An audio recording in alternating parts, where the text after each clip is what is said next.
back to the podcast episode. Today, we are with Maudie. Hello. We're doing an update. This is our 5th step in the grace process, but this is also going to be an update for those that are following your journey, so they can see what it's like after you got to spend some time in Italy. And we had an amazing fun time. I was actually rewatching some videos the other day of us in the car, me putting in my contact, the time we were drinking our drinks on the beach and laughing. Anyway, we had so much laughter and so much fun, and we were like carefree, I think is what we felt like, untethered and carefree. Yeah. And it was so much fun. And then we came home, and then life kept lifing. Yes. Came home sooner than the others. Yes, some came home a little sooner than the others, and life kept lifing. And so the things that you start to learn, here we're kind of in the messy middle. So I want to explain a little bit about that.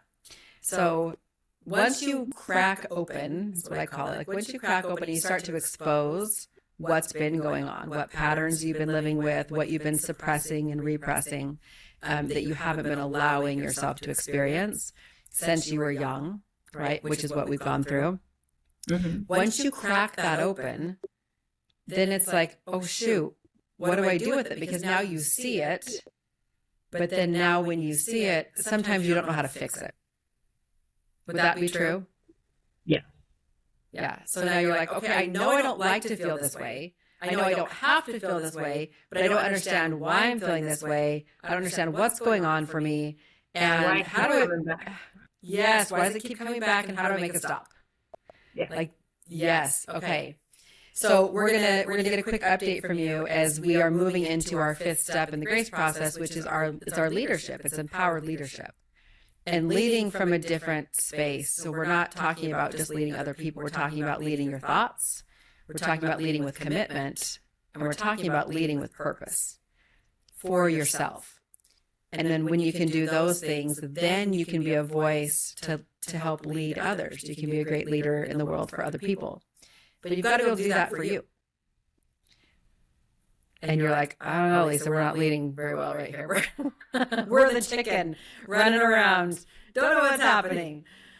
Okay. No, especially you don't want me to lead others right now. Okay.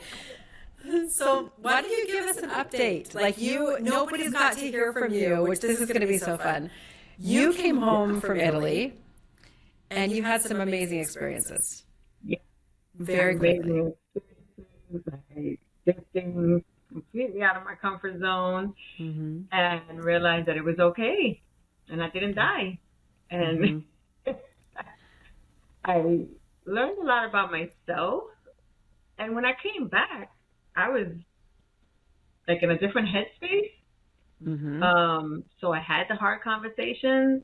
I did all of those things, that I was dreading to do. And the majority of them turned out pretty okay. I was giving myself anxiety and freaking out about stuff that I really didn't have to. Mm-hmm. And then, life kept going, and things kind of got hard, but I kind of knew how to handle it in a way. Okay. I knew what to not let myself get stuck on the sofa again, and pull myself kind of out of that. Mm-hmm. But it's like you said, it just keeps coming. Yeah. I guess I have a lot of stuff. Yeah. Well, okay. So I want to give you some grace for that, because think about it. These are things that you've been doing, behaviors that you've had, patterns you've had since you were like 5 years old. And we don't have to disclose your age, but you're over 40, right? Okay. That means you've been doing them. That means you've been doing them for a very long time. A very long time. So we spent 2 weeks in Italy together, 12 days, 11, 12 days in Italy together. And then you came home and you've been working on yourself and working on having conversations you've never had before because you had so much fear surrounding it, opening up, having great conversations so much with your family, that you weren't having healing conversations that you've had. I mean, I had tears when you called me. I was still in Italy, and you went home and had healing conversations with your family, and I was like, thank the Lord. Like, yes, yes, right? This is what it's all about. And it's 40 plus years worth of patterns and behaviors that we have to have some patience and grace for ourselves, that we don't fix these things and experience all of what we've been suppressing and repressing in our bodies in 2 months. So I think that might be a little part of it, is how much you might be expecting yourself to just be okay and great. Yeah. I thought, yeah. That's what I thought. Okay. Oh, I did have conversations. Everything. Yes. I won. Yes. Right. Like, yeah. Yeah. Because there's more. Yeah. There's more. It's a practice. So I think that's important to point out, is that and like I it's a said, I practice. do find myself like hesitating maybe to have a conversation, and then realize, stop, you're doing too much. It probably won't even be what you're, going through your head. Just have the conversation. And I've been able to have better conversations, like especially with my son, because like he's with me all the time. So yeah, like I used to hold back or not say stuff, but now it's just like, it's okay. The conversation is flowing easier, and I'm not building up all this anxiety. Yes. Before even having the conversation. Yeah. So look what you've conquered. I just want to give you some like applause for that. Is a huge change from something that you were doing for a lot of years that you are now doing differently. Because even if you try, and like what you're saying is, your automatic reaction sometimes might go back to, oh, what I've been doing. And then you're like, oh, no, we don't do that anymore. We don't play that way anymore. So we're doing it differently. Right. And you said that about getting yourself stuck on the couch too. You're like, I don't do that anymore. That's not me. Right? Yeah, that's for sure. I mean, full transparency, have I had days to be stuck on the couch? Well, absolutely. Yeah. But it's not like it used to be. Yeah. It's not like a whole. It's not debilitating. Done going downhill, like. Yes. All the things, but it's okay. That part has gotten easier. Having the conversations with my son, or in general, that's gotten way easier. I also now say no. Ooh, tell us about that. I bet everybody who's listening struggles with that one. Okay, my hair is doing something funky. We got to fix this situation. Okay. Yeah, I don't say yes to everything anymore. I'm not 100% stop being a people pleaser, because I just think that's me. But I have realized that I can't say yes to everything. Well, and I want to reframe that. You said that it's me. I haven't stopped being 100% of a people pleaser, but maybe it's actually not that. It's that you choose now. If I want to do something, I powerfully choose to do it. I don't feel like I have to do it. Or do it against my will. Or do it against your will because of the reaction of the other person, or what might happen if I don't do it, or, that guilt.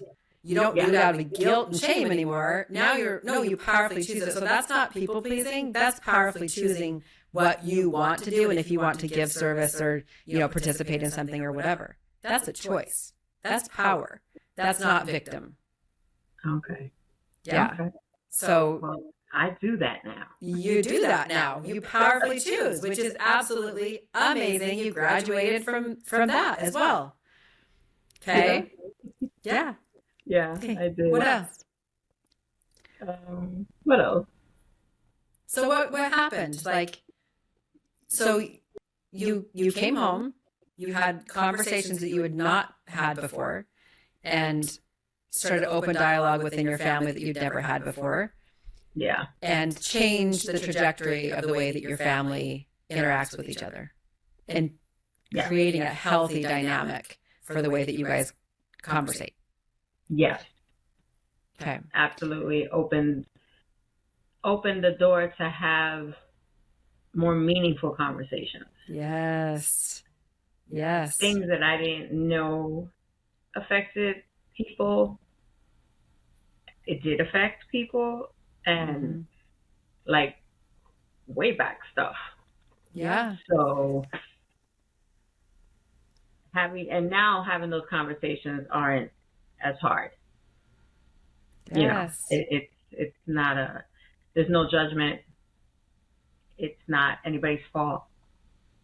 If that's how you feel, that's how you feel.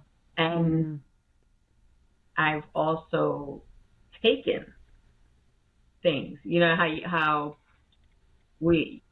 you taught me to not worry if somebody doesn't agree with what I have to say, because they may not be in the same space that I am.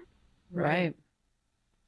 So the opposite effect, like not worry or be more observant of how I react to somebody telling me something. I love that. And me not kind of liking it, but understanding that just because I don't like it doesn't mean that that's not their feeling, their truth, and they're letting it out. So I need to be open to accept it so that it doesn't stop, so that we can keep the communication flowing. And instead of getting angry right away, I talk more. I stop the yelling and the closing off. Yes. That's what it used to be. That's so good. That is, so much to celebrate. You have broken up with a lot of things. You have broken up with a lot of things. Yeah. And you still have some stuff to break up with. And so I think that's where, that's where you come to right now. It's okay. You've broken up with things. You see how it can happen. You see that there's a different way, a way that feels so much better, that makes life so much greater, makes your relationships deeper. You can have, when you didn't hold space and weren't committed to the anger that you had, the fear coming out as anger, now you have space to have more deep, intimate relationships with your family because it's not taken up by fear. Yeah. Which is beautiful. Okay. So now what? Now where are you? You're like, just timeline you. You're like, something shifted. There's still certain people in my family that I had the hard conversations, but I don't see myself like being there. What do you mean? Explain that. Like, I'm distant. I'm a little distant, and it's like I want to be more involved, but I just still am not letting myself be more involved. Do you want to be, and is it time, or is it like, tell me a little bit more about what feels like? So like with my family in Orlando, my mom, my dad, my sisters, they're far away. So would I like to go up and visit more? Deep down, yes. But it's like circumstances, and I don't. And I think I'm noticing them finding an excuse not to.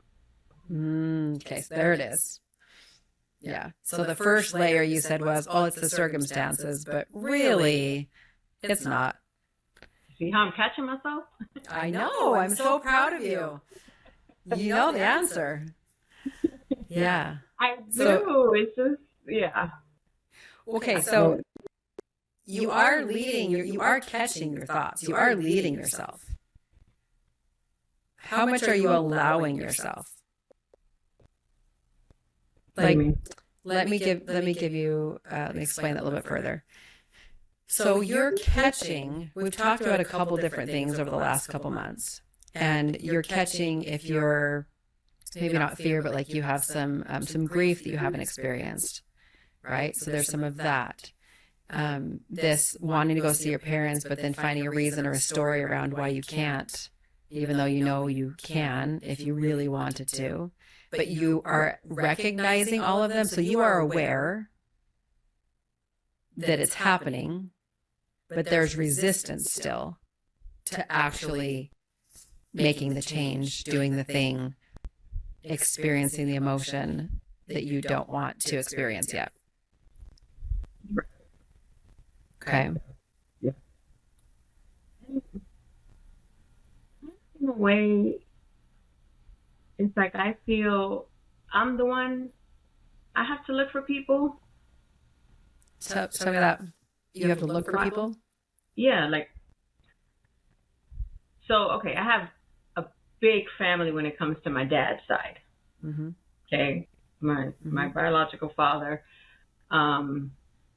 he had tons of kids after me. There's 10 of us in total. Okay. But it's like I don't have a close relationship with all of them because they're far away and so on. But they reach out. Oh, okay. Like, I don't always have to look for them. They look for me too. Okay. See? So it's like I know life happens. Everybody, everybody has families. Everybody has kids and whatever. But sometimes I feel like if I'm not making the first effort. On your dad's side or on your mom's side? On my mom's side. On your mom. So your dad's side, people reach out. Yeah.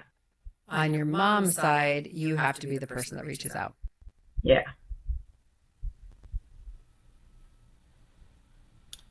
And again, it's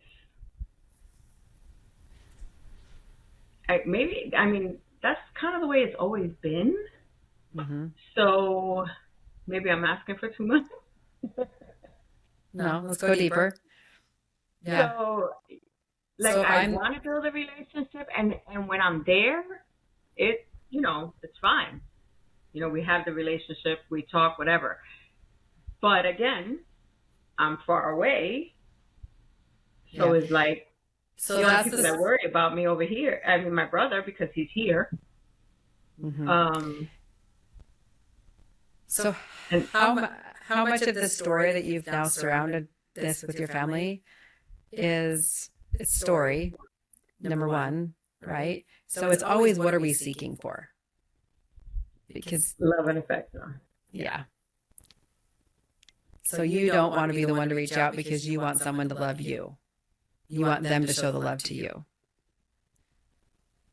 Yeah. So really you're not going to your parents' house on purpose because you want them to put forth the effort. You want to feel the love. No, maybe. Yeah, maybe. Like if they don't reach out, what does that mean to you? If they don't reach out, at this point I don't care. No. If they don't, I'm used to it. So now because I'm doing all of this, yeah, I'm realizing. But yeah. If they don't reach out, then what? Nothing. I just feel they're not thinking about me. They're not thinking about you. Okay. If they're not thinking about you, then what? I can't say I'm not loved because I know my parents love me. I know that. I know if I need anything or if something was to happen to me, like I know 100%. I can always count on them, and they'll step up for whatever. I know they love me. Right. It's just not the, damn, Marty hasn't called in 3 weeks. Let's call and check on her. Mm-hmm. You know? Yeah. If they don't reach out, then what does that mean about you? That I'm not loved, I guess. But What do you think it really means? I know I mean, we're seeking for love, right? We're always seeking for love. We're seeking for safety, but Yeah. it means something to the person who's always taking care of everybody else and took care of the family and kept everything together. And you're like the responsible party, right? You've always been this responsible party. But even being the responsible party, you know your parents love you, but when it's not shown to you,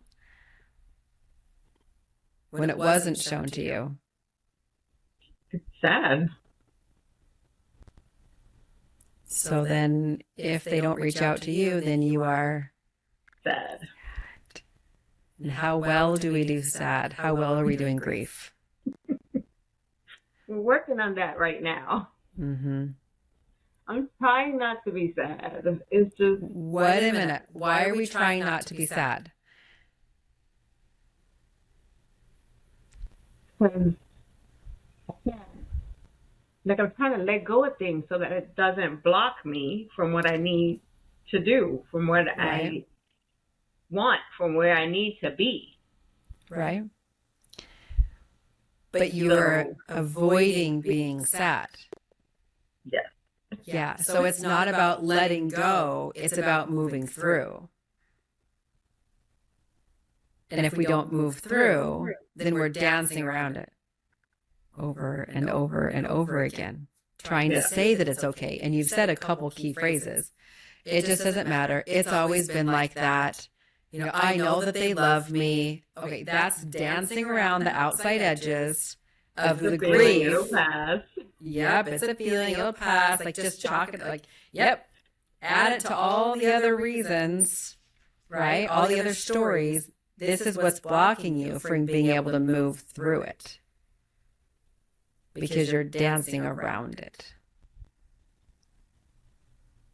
And the grief is really hard for you to experience. Yeah. I am struggling with that. You are struggling with grief, with experiencing grief. What happens if you allow yourself, if you even like get close to touching grief? What happens for you? Like, how do you react to that? When I say that, what I mean is what physically happens, what emotionally happens, what thoughts happen. Like as soon as you get close to touching grief, you deflect. You're like, boom, off. No, not going to be there. We're not. The same thing as what you did. Yeah, you did that with anger too. Remember? Yeah. And here's what I'm saying. You did that with anger. And remember with anger, you held it until you exploded. So you became angry, but then you were angry at the world, at things, instead of just experiencing anger, right? And the frustration that you had and the anger that you had that was inside of you. You waited until it was so bad that it had to go like just all over. I lashed out. You lashed out.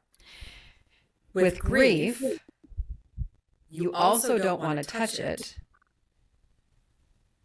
But what's stopping you from like breaking through to your next level is being able to experience the grief, to feel it. And so the more you keep dancing around it, it occupies. So when we stay in resistance and what you're feeling is like all this frustration that you have, that's resistance. And it slows us down. It's like taking a backpack full of weights and we're trying to hike up a mountain and we are freaking so adamant that we're going to keep this dang backpack on with all the rocks in it to get up the hill. That's what you're saying. Lisa, I want my backpack. I want to take it up the hill with me. I want all the rocks. And I want you to add more sometimes. That's what you're saying. I know. It's okay. It's okay. It's okay. And then you like are telling me all the stories about why it's really important to keep all the rocks. But Lisa, this rock says this is the way it's always been. And this rock says, Lisa, that my parents love me. I know they do. Right? So this is maybe just the way that it is. And this rock says, I'm pretty busy, so I really don't need to go visit them. You know, they really, I'll just wait. Or this rock said, like your rocks say things, and you're justifying keeping all those rocks in your bag. And it feels like garbage. It does. Feels heavy on my chest. It feels heavy on your chest, in your body. Your body's like, there is resistance. Let it go. But we can't let it go by just saying, I just won't worry about it. It's okay. Tell me what's coming up for you. I want to cry. And why don't you? Heavy on the chest. Okay. Feel the anxiety building. But Because we're touching it. yeah. We're getting close to it, and you don't like it. Yeah. What's going to happen if you let it out? I don't know. I guess that's what I'm worried about. Mm-hmm. I want you to imagine, okay, you're having to be like when you were little, and the way that your parents raised you, treated you, right? We all screw up our kids, so there's no judgment for any of us. But Yeah. the way that the way that your parents were with you, right? They kept your emotions repressed because they didn't want you to speak up. Well, not speaking up also says don't show any of the emotions, really. Like, unless you're happy, we don't want to hear about it. And so then that keeps you keeping all of it bottled up. And so here's what I want you to get in touch with. Logically, you know it's okay to be sad. You know that. You're like, some days I let myself be on the couch. Yeah, logically, you know it. What doesn't know it yet is your body. So think about the way that we train even an animal, right? You teach them to do something very specific. If you're going to train a dog, you're going to train the dog to like, this is what you do, this is what you don't touch, this is how you walk, you know, this is how you behave. And then if they go out of line, they're reprimanded. And think about even if people use like a shock collar, which I don't love, but say they use a shock collar so that you're out of line, you get shocked. You're out of line, you get shocked. You're out of line, you get shocked.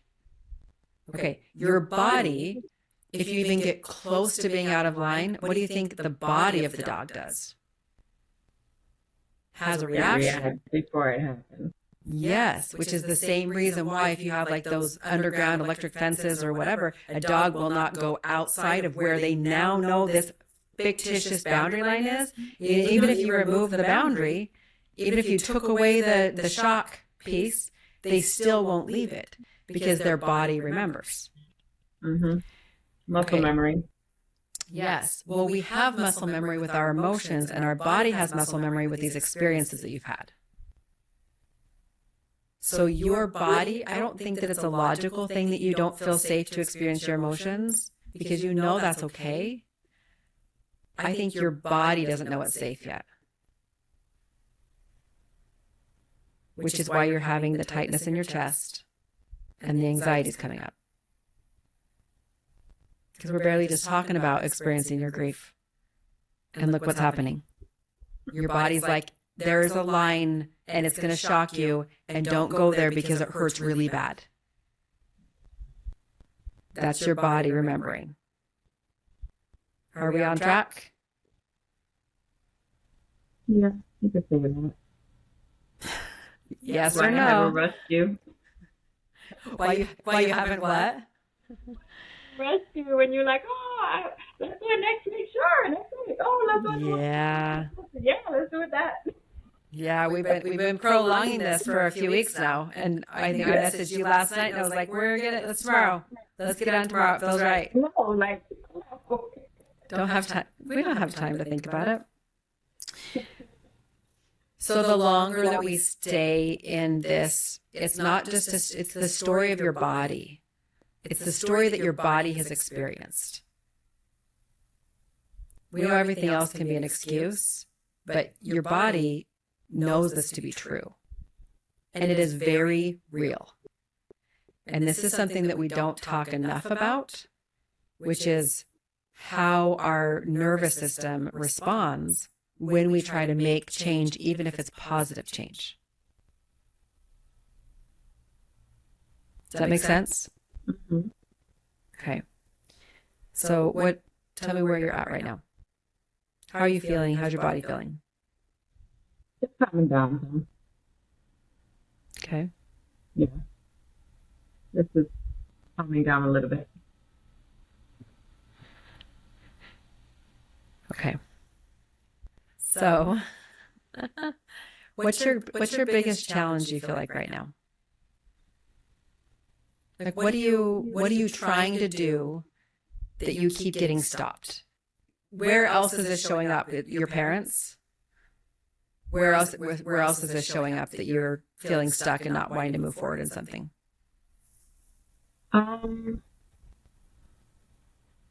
I mean, yeah, it's pretty much just that over there. I mean, besides in business, that it all hits me. Okay. Okay. Because I know the market's rough, but there are people out there doing it, and I just got to figure out. Yeah, it's just the energy you're coming at it from. Yeah. Okay. So when we stay sitting in the resistance piece, right? When we're like avoiding feeling what our body really needs us to feel, that keeps you stuck in all the other areas too. Because it's about, I think for you, I think it's about receiving and your ability to receive and maybe a little bit of resistance to receive. Yeah, you're smiling. Nail, head. Yeah. Facts. We have a hard time receiving. We do. Mm-hmm. Because you've never actually felt the receiving end before, right? I'm always the giver. Yeah. So how much are you waiting? How much are you waiting for something outside of you to change in order to receive? Was that his car? Yes, that is his car. And that's with the door closed. That's crazy, Tom. Outside. That's crazy. Yeah. And I'm in the back of the house because I'm in my office. That's insane. So now imagine 6 o'clock in the morning when she's going to the gym. Oh, yeah, that'll wake you up. Get you out of bed at 6 in the morning. For Halloween, we were out there, and she said, listen, since when did you decide you want to go to the gym at 6 o'clock in the morning? Stop going at 6 o'clock in the morning. Oh, shoot. Okay. Oh, shoot. That's funny. Okay. Okay. We're off track. Here we go. Okay. Get back. You and me. We can't ever get on track. We have too much fun together. So, okay. We have to have like a yearly trip. So, okay. So we're talking about receiving. Get back to that. Okay. All right. So when we're waiting to receive in one area, then we're waiting to receive in other areas too. Like where it shows up in one place, it shows up in other places. So, okay. You following me? Yeah. Okay. So I know like abundance I want because you don't have room for it. It's hard to receive when we don't make room. Mm-hmm. Because your room is getting taken up by all your dang rocks. You're taking up your hill. You follow? Mm-hmm. Yeah. Mm-hmm. Okay. So how do you... Oh, go ahead. So how... I know I got to work through it. Mm-hmm. You got to metabolize it. So how do I get there? How do I get to where I'm open to receiving if I'm not receiving? Yeah, you got to get through the grief to get to the receiving. You're not open to receiving because it doesn't feel safe to receive. So it's not about receiving the business. It's not about receiving the love from the parents. It's that you weren't conditioned, right? You weren't conditioned to receive. Your line that the dog doesn't want to cross is receiving, is the grief, but it's masked as receiving. So there's grief for the girl, for little Maddie, who wasn't able to express herself, but also wasn't able to receive and feel the love that she needed. Is that true? Yeah. Mm-hmm. But as long as we keep all the, it's what? Yeah, but it's not, it's sadness surrounds the stories. Grief is what your body's holding. Okay. Okay. So sadness is like, it's like if you put a wall up in the ocean, okay, you put a wall up in the ocean and the waves are coming, here come these big waves, and the waves are coming and they hit the wall and then they spill over the wall. Your sadness is the spillover. Your wall that you put up is all those dang rocks that you have in your back. You built that wall with those rocks. Okay? And it's all the experiences that you had. It's all the reasons. It's all the evidence that you have. You've built this big, beautiful wall in the middle of the ocean so that when waves come, you can try to stop them. Okay? You can't fully stop them. They hit the wall. They spill over the top of the wall. And that spillover is your feeling that you're having. You're feeling sad. The depth of what you're feeling is in that ocean of emotions. The depth of what you're feeling is grief.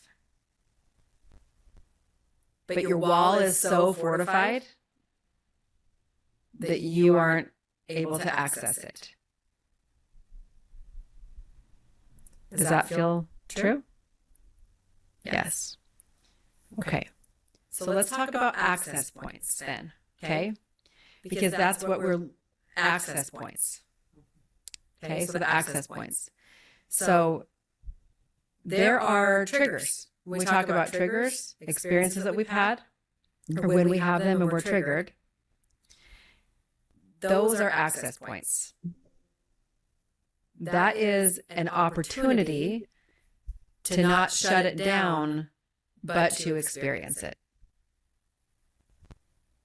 So it's like a little hole, a little opening in the wall. You have this big wall, and you got this small opening. And that small opening right there is your access point. But it's a trigger, and the triggers feel like garbage. Okay? The triggers feel like garbage. Can I share? I will not fully share, but like the trigger you had on the boat. Yeah. The song came on. That was a trigger, right? And then you had emotion. Yeah. Yeah. Yes. Okay. Yes. So that's a trigger. Triggers can come through people, in relationships, through experiences, through like environment. You can be triggered in an environment. They can come in many different ways. Is there anything that comes up when you think about what might be a trigger for you that you've maybe ignored? I don't know. I find myself backing up. Okay, tell me what that means. So I've been invited to like 4 different parties. Mm-hmm. This year, for some reason, everybody's inviting me, which I find funny. Invitations, well, okay. Not necessarily find funny, but there's just a different group of people that have invited me to events, birthday parties or whatever, that have never really invited me before. Like used to, but then kind of drifted off. But now, hey, this, that. I was like, oh, okay. But I've turned everything down. Yeah, tell me about that. What happened when they invited you? I said, no, I can't go. Okay, but what was happening for you when you said that? What was your experience when they invited you and then you said no? What happened in between there? I honestly think I was just doing it, avoiding again. Yeah, but Avoiding.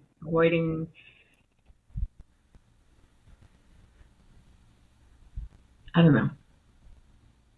I don't want to go somewhere and be fake. I'm not going to go somewhere and be fake. So I am avoiding showing my feelings or being myself, kind of, because I wasn't feeling it. I wasn't feeling like going. I don't want people to see where I'm at. Yeah. Okay. So let's just draw a little line between these two experiences. Okay. But before I do that, no, let's draw the line first. You're waiting for your parents to invite you. Right? They do, though. And you're not going. And then you get invited by all these other people and you don't go. Yeah. So it's not about the thing that's happening. It's about the pattern that you have of it's very uncomfortable. There's something going on where it's not comfortable for you when you do get invited. Yeah, and that's kind of strange because I don't always, I'm the first one. You say, hey, let's go, I'm there. And since, was there a change that happened where you stopped saying yes? Other than financial? No, I don't think so. Okay, so you had a financial change, and the financial change is having you feeling vulnerable. There you go again.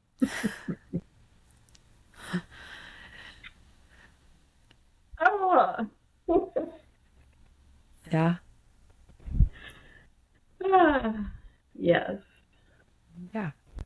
You don't know how to be seen. Being vulnerable. Yeah. Mm-hmm. Yeah. Damn it. I know. Isn't it so great to know, though? It's so great to know. So let's just keep tying a couple things together, just for kicks, just for fun. If you're having a hard time being seen, and you're like, but my real estate business isn't thriving, Lisa, and I can't figure out why I'm not attracting more clients. Do we wonder? Yeah. Because I'm putting myself out there. Because you don't want to be seen. You are putting yourself out there. You are going out there. You are doing things, which is what's frustrating to you. You're like, I'm doing the things. Yes, I'm door knocking in 80, 90-degree weather. You're doing all the things. Doing the things, yes. And they can't see you because you don't want to be seen. Okay, so you went from Italy, which was I'm gonna have my voice and I'm gonna have hard conversations, and now I can. And now you can have hard conversations. So you can have not even hard conversations. You can have healthy conversations. And you move from that. And then now you're like, I'm kind of starting to become open. And you said that when we first started. Like, I'm open. I'm like not afraid to talk about these things anymore. I'm not fearful. You're not fearful. Your fear's gone. Your fear was protecting you. Now you're vulnerable. Because you don't have this beautiful shield of fear. Yeah. That was like your armor that nobody could penetrate. Well, now you've taken it off. I mean, figure if you're going to like walk naked down the street. we're going to be like, whoa, this is not normal. But if you live in a country where walking naked down the street's normal, it'd be like nothing. Right? I don't know why that comes to mind, but that's just what it is. It's just the analogy I have right now. But that's what it's like, right? You're like back to baby Madi, Yes. who is now getting seen, and now you know better. And so you don't repress, and you speak your words, and you can have those healthy conversations. But now it feels like, but what's going to protect me? Because guess what was your protector when you were a kid? You're staying quiet. Your armor. You're staying quiet. You're keeping it to you, not being fully expressed in you. What happens if you are? What's going to happen? And I wonder too, I wonder if you not wanting to go see your parents has a whole lot more to do with who you are now as a person. No. And not wanting to go to the parties now has a whole lot more to do with who you are now as a person.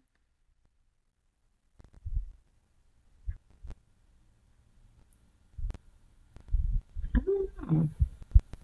Because I mean, I'm okay with the things I've changed. I don't. Yeah, no, you are. I mean, yeah, I'm letting you video all of this, and I know. that's a huge thing for me. But yeah, I don't know if it's my change, because I've changed for the better. So It is for the I don't better. wanna have that. No, but you don't. So I think of it like a baby giraffe. Like when baby giraffes, have you ever seen one? They come out, they like drop way far down when they get born. And then they like get up and they start walking and they're like floppy.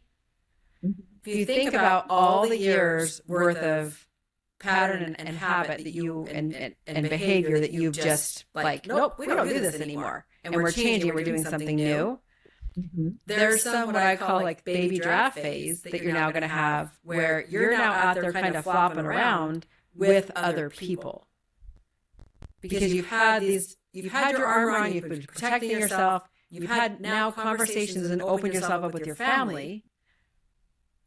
But it's almost like, how does new Madi behave? It's like relearning. Mm-hmm. How do I show up in the world? Because I don't show up in the world the way I used to. But I haven't developed the part of me that shows up now.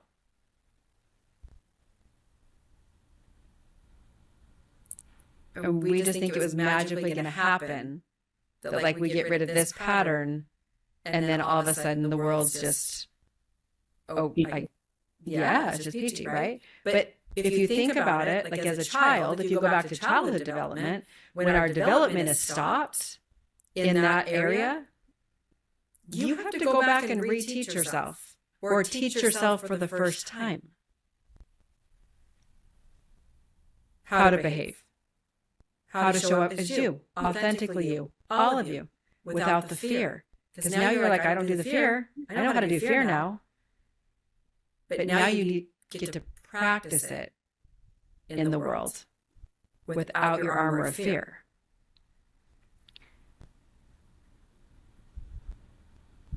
Okay.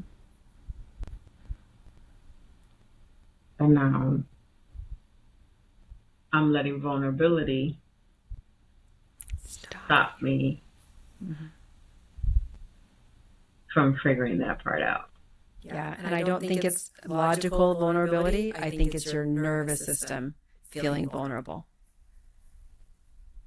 Because I know better, I just don't feel better. Yes. Yes, because also when you start to be vulnerable, you're probably going to feel like garbage sometimes. It's kind of scary, right? Because if we're vulnerable, that means we start to have the emotions that we haven't tapped into. So all of it goes together in a pretty little bundle where I think you're avoiding the vulnerability a little bit because you're probably going to feel what's not just sadness. You're going to have to. Feelings. Why would I feel so many feelings. Yeah, it feels so many feelings. I know. It feels so many feelings. So what I would give you as your homework is to start to say yes. And to go have the experiences, which is your access points. Okay? So when you start to go have those experiences, because I know we talked like a couple months ago, and we had a plan for you to call expired listings, like $1 million expired listings, and you're like, not doing that either. I'm going to just dance around it with my bag of rocks, with all the other things that aren't working. What's that? Playbook. Yeah. How did I just open up that page? No, we've been dancing around this one for a little while. So the business problem isn't a problem, but it's a vulnerability. Vulnerability, and if you're vulnerable, I think you're going to feel the grief, and you don't want to feel the grief. Which we talked about off camera. That's a hard thing to touch. And you've had a lot of grief, like you have a lot of stored grief from what you've experienced and things that people don't know. And we all do, right? And we experience it different than each other. And so, but if we keep holding all the stories and the reasons why everything should just be okay, why it's not that bad, what's happening is you, like financially, you're getting squeezed. Yeah, that's just right. But that's just an opportunity. I know it feels like garbage, but it's an opportunity for you. So we either financially get squeezed, we physically get squeezed, right? People will get sick, something will happen. There's always, like, if we don't listen at a whisper level, it gets louder and louder and louder until life is yelling at us. And I think you feel like right now it's yelling financially, and you're like, I can't do this anymore, so I have to do something different. And here's the thing. The solution is not, let's go get a different job, let's go make money some other way, let's sell the house, like whatever. That's not the solution. The solution is through. Okay, not around, not over, under, around. It's through. And the through is, as soon as you make space to be vulnerable and experience your grief, you will start to be more open to receiving clients.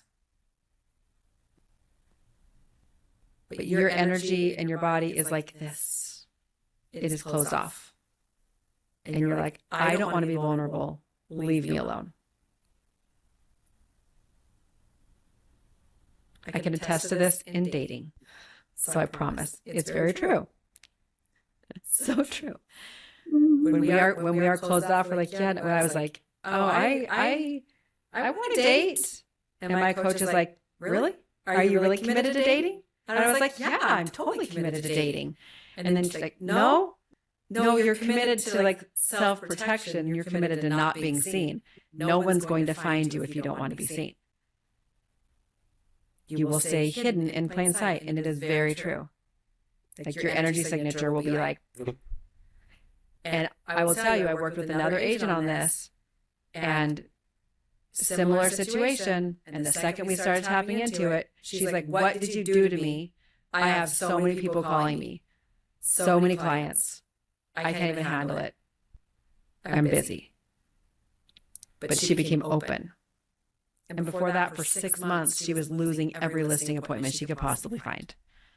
She would go, she would pitch, she would give them the right price. They would hire somebody else. Every time. So you got to fix the root. You got to fix the root, which is the hard work. Yeah. Yes. It is the hard work. That I'm avoiding. Yes. Okay, so what is my homework? Okay, so your homework is to get triggered. What? Yeah, that's your homework is to get triggered. You need access points, girl. you need to be aware of your access points. So here's what I want you to see. You're probably getting triggered more often than you know. You're just justifying it away. So when something happens, I want you to be very aware of your body, how your body reacts when your chest gets tight, because it sounds like that's usually where it happens. You start to feel it in your chest. Okay. When you start to feel it in your chest, I want you to take deep breaths, like put your hand on your heart, tell yourself you're safe, because we don't feel safe to experience the emotion. That's why we avoid it. That's why we push it away. That's why we dance around it. Okay, because it doesn't feel safe because you never had a safe environment to experience it before. So the good news is you don't need your parents to fix this for you. You get to fix it for you. Nobody else can fix it but you. Okay? So hand to heart, you give yourself the safe base because your body doesn't physically know it's safe, but you know like nothing's going to come get you. You're safe. Okay? So deep breathing. Tell yourself you're safe. And then you're going to have to be able to step into it. Whatever it is. The hard things that we avoid doing, and I say hard things emotionally, like whatever's coming up, and maybe it's even allowing yourself to cry. Maybe it's allowing a breakdown. I'm not sure what grief is going to look like for you. I can tell you what grief looks like for me. Like sometimes, like grief now triggers, when it happens, like the tears, they will just come straight out of me. Like my body will just let it out. Before, when I very first started allowing it, it really was like curled up on the floor in my living room, just crying, like just allowing myself to just grieve. But I had never had a safe space to grieve before. So I held everything inside my body. I thought I was like overly sad. But really, when I got rid of my partner, right, my husband, it's a nice thing to say, but when I got rid of my husband, my environment was now safe for me to experience the deep emotion. So having a safe space, so whether it's with a person that you're safe with or with yourself, or whatever that environment is for you, allow yourself to grieve. Allow it to come out. And don't stop it. And I want you to catch yourself if you're telling yourself to stop. If you're justifying it away, if you're deflecting, you're really good at it. Yeah. But you're really good at it because you've been really good at protecting yourself. And so I just want you to tell yourself, like, thank you for protecting me. Because there's nothing wrong with what you've, like where you've been so far. There's nothing wrong with it. Little Maudie did the best that she could. She did the best she could, the best she knew how to protect herself when her mom was unkind and when she wasn't receiving the love that she needed. You adapted. You did great. Tell yourself thank you. Yeah, and then you tell yourself, I got you now. We're okay. Like we don't have to do this anymore. Yeah? Can I tell you one really weird story? It's a really weird story. I know. Well, some days. Did I tell you my Dracula story? Your what? My Dracula story? Okay, so you would know if I did. Okay.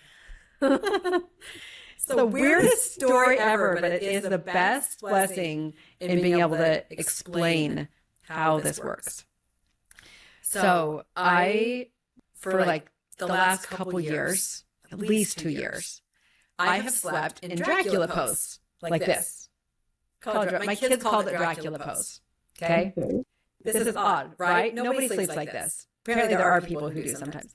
Anyway, so I would sleep in Dracula pose, and I realized a couple weeks ago, and my kids used to make fun of me. They're like, oh my gosh, Mom, you're like in Dracula pose. And I was like, yeah, I guess I am. And I would be curled up on the side of my bed, and I'd like kind of tuck my legs in, and like this is how I would sleep. I was almost making like a little cocoon for myself. I didn't realize it though. And I also didn't realize I would lay on the couch to watch a movie. I would lay like this. Every time I was laying down, I was laying like this. Really curious, okay? So just a couple weeks ago, I was having sadness, right? The overflow from my beautiful wall that I built. And my beautiful wall said, Lisa, you're never going to get loved the way that you deserve to be loved. There's not a person out there. You're going to be alone forever. You could die in your condo. Nobody would ever know. I had so many rocks that I built on that wall, and they were beautiful rocks that told me the worst stories possible. Okay? Worst stories possible. I know. And they're beautiful rocks. And I crafted them. And I'm like, yeah, I could be like the 40-year-old lady across, or no, 40. She's 80 and she's lived her 40 years and she's single. And I thought, shoot, it's going to be me. That's what's going to happen. Oh my gosh, this is my life now. Like that. So I went to bed one night and I was really sad and I was crying some victim tears. I was sad. It was like poor me tears, right? This was not grief. This was poor me. So I'm crying my tears. And I literally said, I kept thinking, like, you're not going to ever be hugged again. You're never going to have somebody next to you in bed. I know this is really dramatic, but there's a point. I literally thought, my brain's so beautiful, you're never going to have anybody lay next to you again or hug you the way that you ever wanted to be hugged. And you got you. And that's all you have. And this may be what life is. And I was like, well, that's garbage. But what I did next is what was very interesting. So I literally thought, well, if I've only got me, and I'm sitting there in Dracula pose, and or not sitting, but like laying curled up in my bed, and I was like, oh, what do I think about? I thought, you're never going to be loved. And I thought, I love me. I love me. And then I hugged myself. Okay. I squeezed myself so tight, like awkwardly. I squeezed myself so tight, and I gave my inner child what I never had, which was that feeling of you are loved no matter what. And you don't need anybody else to love you, and you love you. So it's not Dracula pose. You're hugging yourself. Yes. I was protecting myself, too. I was protecting myself, and I was trying to give myself what I actually needed. I needed to be hugged. I needed to be loved. I was seeking for it on dating apps and from other people, right? And maybe a little shopping. You and me both. Right? But what my inner child, like what my younger self needed, not my inner child, my younger self, but that person that's still inside of you, emotionally stuck, that still needs to be loved developmentally. Okay?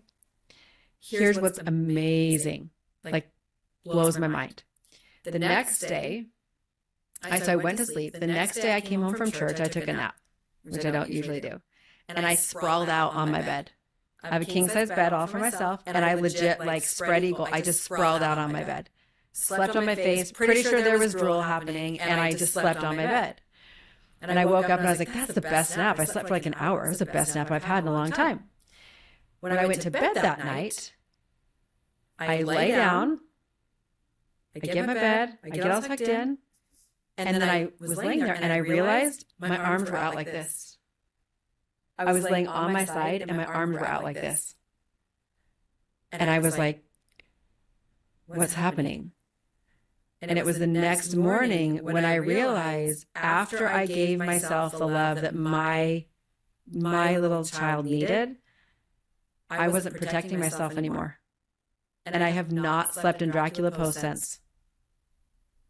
I'm now in roller coaster pose, right? Hands above the head. I got like all the poses now, but I have not. And I was like, I cannot tell you, I was in a sweatshirt most of the time, even though it's freaking hot. I would wear a sweatshirt, even if it was summertime, and I would be like so curled up holding myself.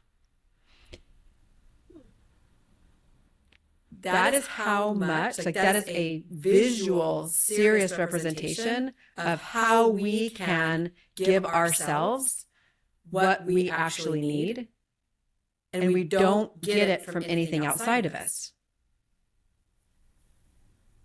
And how much easier can I now be open to love and to be being held one day, because I won't die alone in my condo, but being open to be held when I'm not protecting myself anymore. There's not space to receive if we're protecting. We need to be open. Does that help? Need to be vulnerable. Yes. Because is it really awkward and weird to tell yourself that you love yourself and give yourself hugs? It could have been, but it wasn't. But in any other time, I would have thought that was weird, yes. Yeah. But it is vulnerable. I mean, there's pieces to it, right? So it's you being vulnerable with you and you providing to you what it is that you haven't received, that you needed. That's what we're looking for. Me taking care of me. Yeah. But you not just taking care of you as an adult, you taking care of you as the child that needed to be taken care of. That's the healing part. It's not the, everybody just get out of my freaking way. I can take care of myself. I don't need you in my life. I got this. That's not it. What it is compassion and love and understanding for the 5-year-olds and 7-year-old and 9-year-old and 13-year-old and 15-year-old and 18-year-old that experience something that they really shouldn't have experienced. It's that one. And it's going and giving that person whatever it was that they needed. Whatever they didn't get that they needed. Okay. And then that's metabolizing it. That's moving through it. Right? It's not avoiding it. It's not trying to talk your way around it. It's letting your body, who keeps that record, right? Your body has the remembrance of what's happened. Mm-hmm. You've got to let it know it's okay.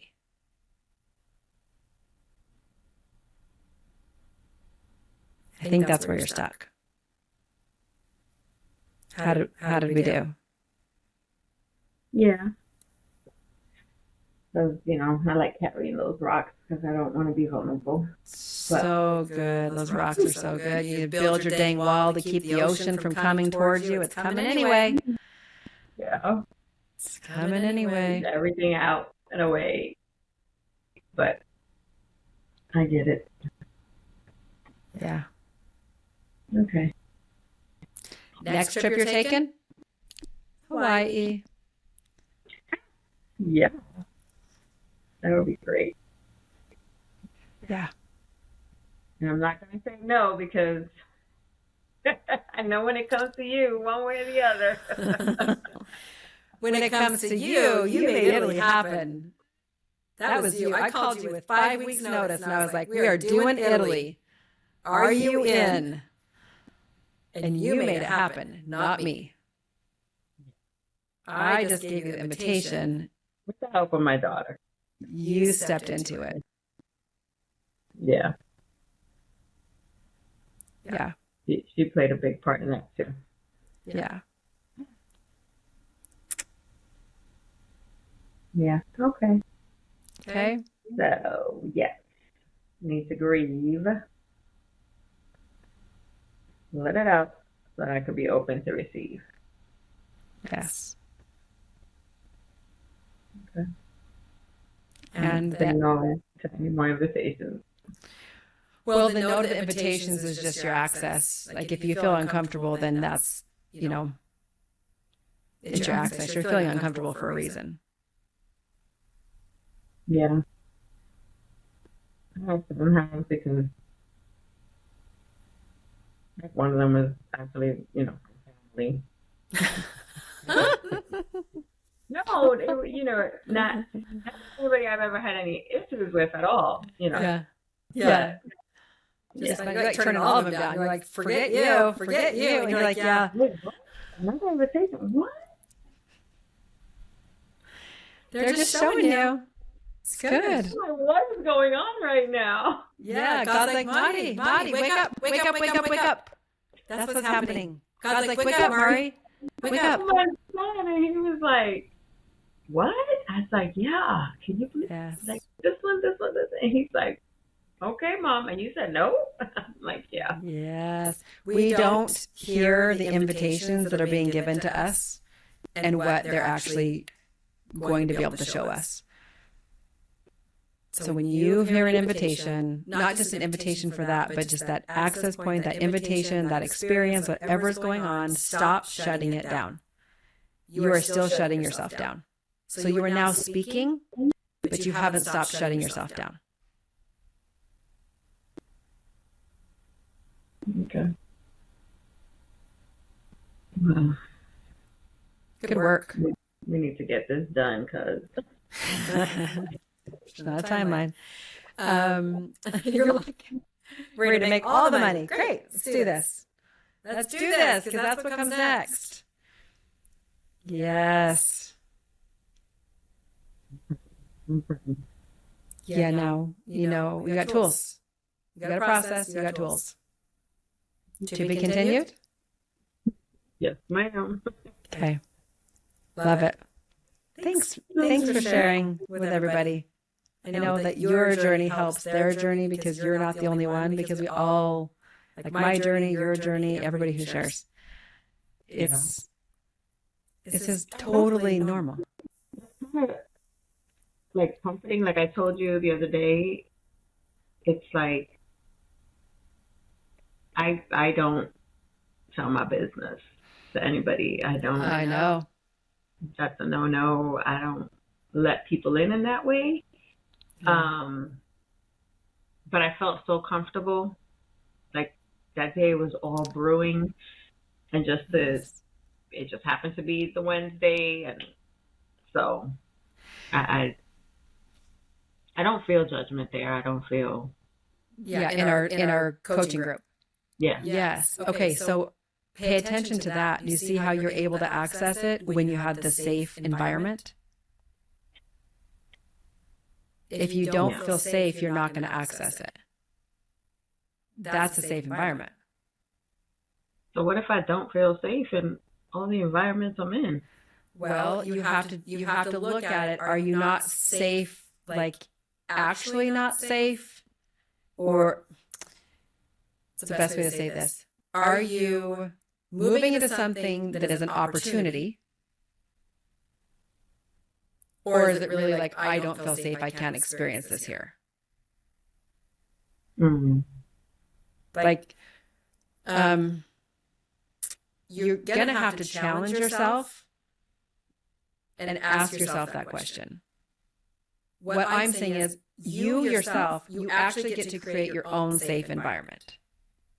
You create that for you. So I know we have created a coaching space where it's safe for you to be able to share. Mm-hmm. You get to also create your environment for you. What does that look like for you to feel safe? Because you get to feel safe no matter where you go, no matter what you do. If you go read Man's Search for Meaning by Viktor Frankl, Viktor Frankl, is that right? Viktor Frankl. Yes. Man's Search for Meaning. He was in the Nazi camps. He was in the concentration camps. And he was like an old psychologist, I think, back then. Totally don't quote me if that's not right, but it's something similar.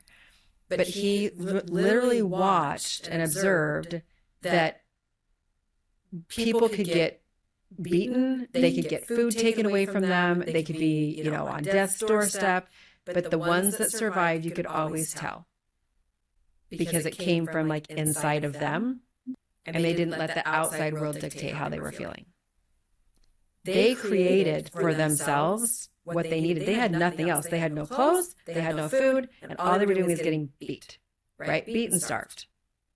But yet they still could create, and he still created when he talks, a space for himself, a safe space for himself within himself. So it doesn't really matter our environment. Like it's really good to get out of unhealthy environments and all that kind of stuff, but you can create space, right? For yourself. If you're stuck in an environment, you can create your own space.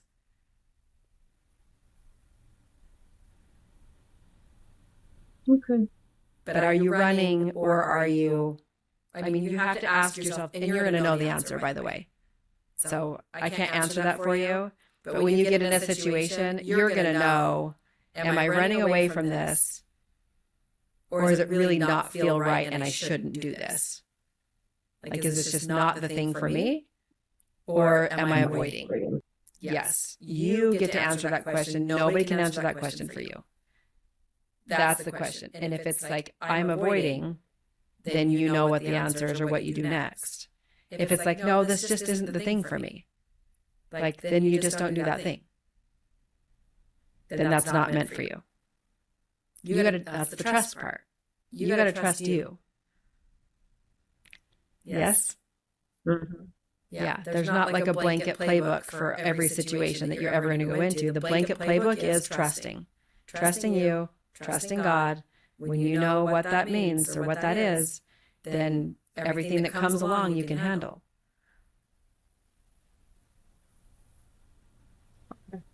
Okay? You are amazing. You are amazing. The vulnerability of sharing, so interesting and lovely that you will vulnerably share everything in Italy, which I actually, there's some part of me that's like, oh my gosh, I threw you into that.